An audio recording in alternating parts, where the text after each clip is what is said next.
박영준의 소설 모범 경작생 전체 줄거리하고 핵심 정리 부분에 대해서 살펴보도록 하겠습니다. 이 작품은 1930년대면 일제시대죠. 한국 농촌을 배경으로 일제의 잔혹한 수탈 정책에 맞선 농민들의 삶을 그리고 있다. 표면적 갈등은 길서와 성두 사이의 인물과 인물의 갈등입니다. 자기 이익만을 위해 관료들 편에서는, 이때 관료라고 하는 건 친일, 일제가 되겠네요. 길서와 일제의 농업정책이 초래한 현실에 반감을 가진 성두는 자연스럽게 대립 양상을 보이게 됩니다. 그러나 이걸 엄밀하게 따진다면 이면적 갈등을 봐야겠네요. 일제 친일이라는 지배계층과 농민들 사이에서의 계급적 갈등이 놓여 있음을 파악할 수 있어야 합니다. 요 계급적 갈등이 별표가 되겠습니다. 작가는 당시 피폐한 농촌 현실이 부패한 관청과 과중한 세금, 그리고 일제의 식민지 수탈 정책으로부터 출발한다고 보고 이것을 신랄하게 비판하고 있습니다. 자, 그러면 전체 줄거리를 보도록 하겠습니다. 물론 발단, 전개, 위기, 절정, 결말로 가겠지요. 발단, 김길서는 마을에서 유일하게 보통학교를 졸업한 젊은이다라고 하는 거 보니까 일제시대 당시에는 보통학교, 원래 보통학교는 지금의 초등학교거든요. 근데 초등학교도 졸업하지 못한 사람들이 많다는 거죠. 그는 성두의 여동생인 의숙과 사귀고 있다. 잠깐. 성두는 아까 길서하고 대립적 인물 아니었나요? 일단 봅시다.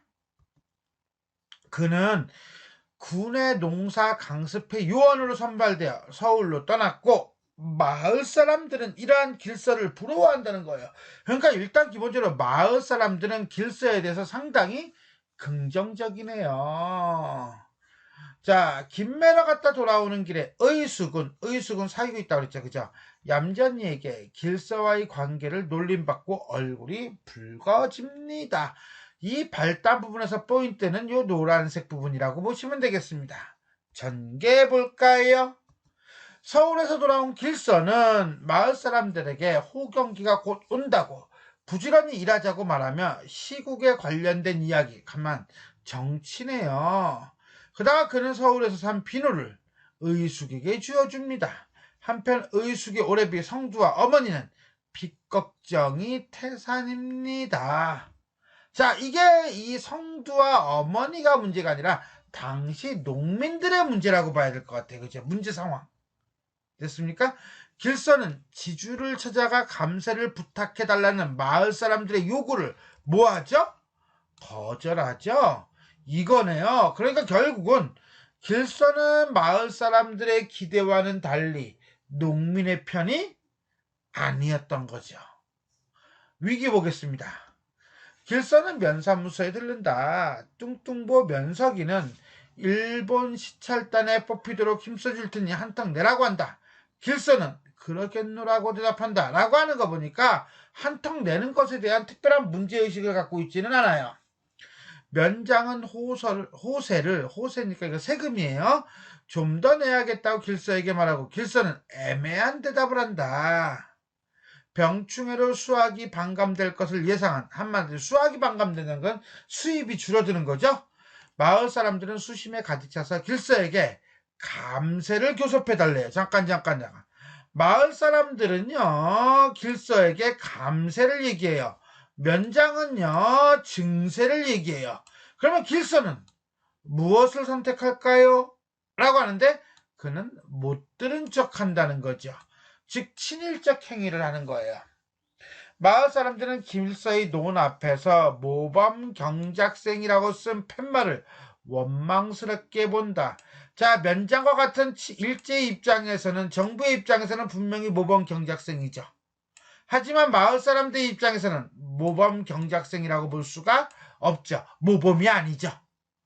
길서는 시찰단으로 뽑혀 일본으로 떠나고 마을 사람들은 감세를 요구하지만 거절당한다. 그러던 중 길서의 농간으로 호세가 올랐음을 알게 된 마을 사람들은 길서를 좋지 않게 이야기한다. 한마디로 불신임이죠. 절정 볼까요? 일본에서 돌아온 길서는 마을의 변한 분위기에 놀라게 되며 의숙을 찾아간다. 그런데 의숙은 못 본 채 한다. 울기만 하는 의숙을 보며 불안해하던 길서는 뭐한다? 뒷문으로 도망친다. 자, 마을 사람들 모르게 친일을 하던 길서의 파멸이라고 보면 되겠네요. 자, 그러면 우리가 박영준의 모범 경작생 정리를 하겠습니다. 농민소설이고요. 그 다음에 일제강점기 농촌의 모순과 농민들의 애환을 다루고 있다. 농민들이 수동적인 성격, 길서만 바라보다가 이제는 뭐합니까? 뒤집어 엎죠?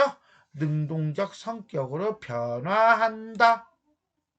자, 길서 봅시다. 길서는요, 일단 기본적으로 부지런한 농민이었어요. 모범 경작생으로 뽑혀서 일제의 정치적 혜택을 받습니다.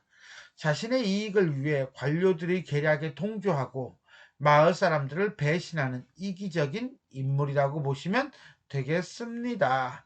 반면에 성두는 농업정책이 가져온 현실에 반감을 가지며 간도 이민까지 고려할 정도로 심각한 경제적 어려움에 처해 있습니다.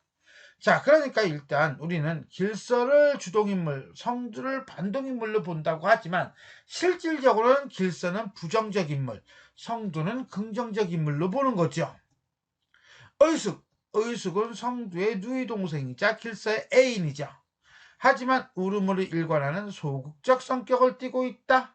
마을 사람들, 이게 포인트겠네요.